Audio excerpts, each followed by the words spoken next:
ನಮಸ್ತೆ ಸ್ನೇಹಿತರೆ, ಇದು DTN ಯೂಟ್ಯೂಬ್ ಚಾನಲ್ಗೆ ನಿಮಗೆಲ್ಲ ಆದರದ ಸ್ವಾಗತ. ನಾನು ನಿಮ್ಮ ಜನನಿ. ನಾಳೆ ಶಿವರಾತ್ರಿ. ನಾಳೆ ನೀವು ಶಿವರಾತ್ರಿ ಸೆಲೆಬ್ರೇಟ್ ಮಾಡ್ತಾ ಇದ್ದೀರಾ? ಹಾಗಾದರೆ ನೀವು ಶಿವನ ಸ್ಮರಣೆಯನ್ನು ಶಿವನ ಕಥೆಗಳೊಂದಿಗೆ ಭಕ್ತಿ ಭಾವದಿಂದ ಕೇಳುತ್ತಾ ಶಿವನ ಜಾಗರಣೆಯನ್ನು ಮಾಡಿ ಪುಣ್ಯವನ್ನು ಪ್ರಾಪ್ತಿ ಮಾಡಿಕೊಳ್ಳೋಣ. ನಾವು ಇಷ್ಟೊಂದು ಭಕ್ತಿಯಿಂದ ಆರಾಧಿಸುವ ಶಿವನ ಜನನದ ಬಗ್ಗೆ ತಿಳಿದುಕೊಳ್ಳೋಣ. ಒಂದು ದಿನ ಬ್ರಹ್ಮ ಮತ್ತು ವಿಷ್ಣು ವಿಶ್ವದಲ್ಲಿ ಪರಸ್ಪರ ಪ್ರಾಬಲ್ಯ ಮತ್ತು ಪ್ರಾಮುಖ್ಯತೆಯ ಬಗ್ಗೆ ವಾದ ಮಾಡುತ್ತಿದ್ದರು. ಚರ್ಚೆ ನಡೆಯುತ್ತಿದ್ದಂತೆ ಅವರ ಮುಂದೆ ನಿಗೂಢ ಸ್ತಂಭವೊಂದು ಗೋಚರವಾಗುತ್ತೆ.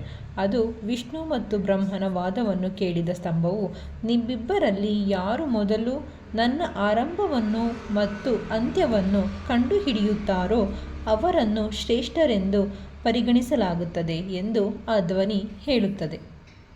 ತಕ್ಷಣವೇ ಬ್ರಹ್ಮ ಮತ್ತು ವಿಷ್ಣು ಸ್ತಂಭದ ಅಂತ್ಯ ಮತ್ತು ಆರಂಭವನ್ನು ಹುಡುಕಲು ಮುಂದಾಗ್ತಾರೆ.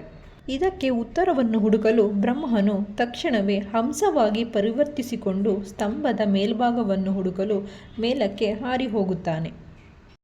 ಅದೇ ಸಮಯದಲ್ಲಿ ವಿಷ್ಣು ತನ್ನ ವರಹ ರೂಪವನ್ನು ತಳೆದು ಸ್ತಂಭದ ಕೆಳಭಾಗಕ್ಕೆ ಹೋಗಲು ಪ್ರಾರಂಭಿಸುತ್ತಾರೆ.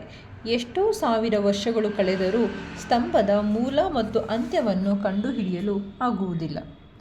ತಮ್ಮ ತಪ್ಪಿನ ಅರಿವಾದ ನಂತರ ಬ್ರಹ್ಮ ಮತ್ತು ವಿಷ್ಣುವಿಗೆ ಸ್ತಂಭ ರೂಪದಲ್ಲಿದ್ದಂತಹ ಶಿವ ದರ್ಶನ ನೀಡುತ್ತಾರೆ.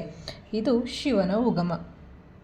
ಕನ್ನಡ ನಾಡಿನ ಸಮಸ್ತ ಜನತೆಗೆ ಶಿವರಾತ್ರಿ ಹಬ್ಬದ ಶುಭಾಶಯಗಳು.